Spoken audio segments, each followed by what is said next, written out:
సాధారణంగా ఒక బిడ్డకు తన తండ్రి తల్లి అంటే గొప్ప హీరో వర్షిప్ ఉంటుంది. మా నాయన హీరో అనుకుంటారు ఎవరైనా. కానీ కేసీఆర్ గారి కడుపున పుట్టిన బిడ్డగా నిజంగా నా పూర్వజన్మ సుకృతం, నా అదృష్టం. ఎందుకంటే మా నాన్న నా ఒక్కడికే హీరో కాదు. మా నాన్న మొత్తం తెలంగాణ జాతికి హీరో, 4 కోట్ల తెలంగాణ ప్రజలకు హీరో. తెలంగాణకు విముక్తి కల్పించిన ఒక మహానుభావుడు, ఒక కారణ జన్ముడు కడుపున నేను పుట్టడం నా అదృష్టంగా భావిస్తూ ఉన్నాను. నిజంగా అప్పుడప్పుడు ఇప్పుడే పెద్దలు చెప్తా ఉంటే కొన్ని సినిమా రీల్ లాగా మనసులో తిరుగుతూ ఉండే.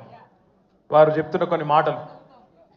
కేసీఆర్ గారు ఉద్యమానికి నడుం బిగించినాడు. ఎన్ని ప్రతికూల పరిస్థితులు, ఎన్ని ఇబ్బందికరమైన పరిస్థితులు ఇప్పుడే పెద్దలు మస్సున్నాచారి గారు చెప్పినారు.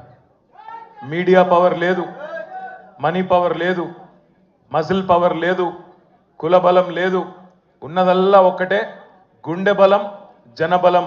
దానితోనే ఆనాడు 25 సంవత్సరాల కిందట పార్టీని పెట్టిన తర్వాత ఎన్ని దెబ్బలు, ఎన్ని అవమానాలు, ఎన్ని రకాల ప్రతికూల ఫలితాలు ఇప్పుడే హరీష్ రావు గారు మేము గంట వివరంగా చెప్పినారు.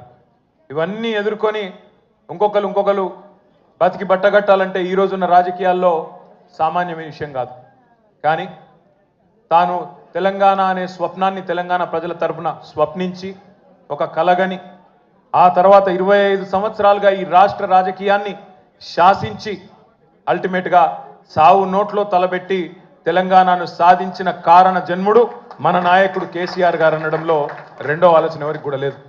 ఇవాళ మనందరి లక్ష్యం ఒకటే కావాలి. కేసీఆర్ గారికి దీవెనలు ఇవ్వడంతో పాటుగా, కేసీఆర్ గారికి మీ ఆశీర్వాదాలు ఇవ్వడంతో పాటుగా మనందరి లక్ష్యం ఒకటే కావాలి.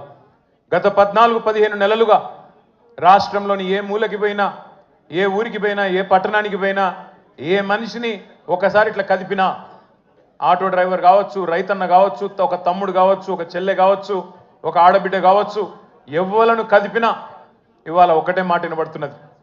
మళ్ళీ కేసీఆర్ రావాలే, కేసీఆర్ గారు తిరిగి రాష్ట్ర ముఖ్యమంత్రి కావాలే అనే ఒకటే మాట వినబడతా ఉన్నది. ఇవాళ కేసీఆర్ గారి జన్మదినం సందర్భంగా మనందరం కూడా ఒకటే ప్రతిజ్ఞ తీసుకుందాం. అందరం ఒకటే లక్ష్యంతో రాబోయే 3.5 ఏళ్ళు పనిచేద్దాం. ఒకటే ఒక్క లక్ష్యం, మళ్ళీ తిరిగి ఏ కేసీఆర్ గారి వల్లనైతే ఈ తెలంగాణ సాకారమైందో అదే కేసీఆర్ గారు తిరిగి ముఖ్యమంత్రి కావడమే లక్ష్యంగా అందరం 60 లక్షల మంది గులాబీ దండు ఆయన కుటుంబ సభ్యులందరం కూడా కలిసిమెలిసి